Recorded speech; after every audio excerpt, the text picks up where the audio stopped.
Comment tourner la page définitivement sur une situation? Eh bien, c'est ce qu'on va voir avec cette carte. Bienvenue sur ma chaîne, bienvenue dans ce défi des 78 lames de tarot. Chaque jour du lundi au vendredi dès 7h, eh bien, tu retrouves une vidéo avec l'énergie de chaque lame, puisque le tarot n'est pas seulement un jeu de tarot, mais ce sont également des énergies que l'on vit dans notre quotidien.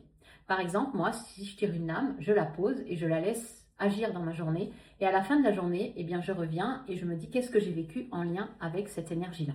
Donc, n'hésite pas à commenter, liker et puis justement à venir me mettre un commentaire par rapport à l'énergie de cette lame et à une situation que tu as vécue. Ok? Alors, ici, on est avec un 10 d'épée. Donc 10, fin de cycle, mais aussi deuil. Hein. Quelque part ici, le 10 d'épée, ça va être vraiment de laisser les choses partir. Tu vois, on le voit sur cette carte.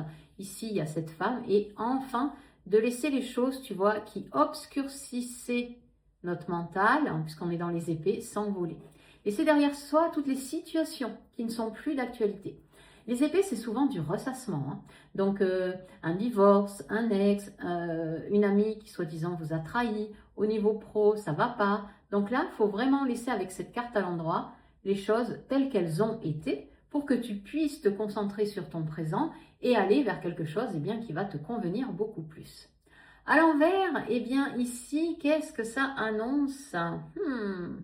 C'est que quelque part, ce 10 d'épée, non content d'être à l'envers, va susciter de la douleur. Et quand on s'accroche au passé, la souffrance vient d'une seule chose, c'est d'être accroché à son passé, de le ressasser et de se dire que son futur sera la même chose que son passé. Et du coup, on est là dans un ping-pong sans être centré dans le moment présent.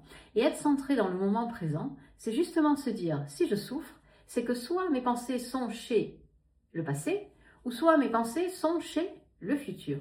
Donc si j'arrêtais déjà de partir dans tous les sens, si j'arrêtais de fuir la douleur que je ressens, si je me posais et si je me rendais compte là à l'instant T, même au moment où moi j'enregistre cette vidéo, qu'il n'y a aucun problème, que tout est ok et que tout va bien. Et je dis bien dans l'instant présent. Ne venez pas me dire j'ai tel problème, j'ai tel problème. Non, dans l'instant là, comment vous vous sentez?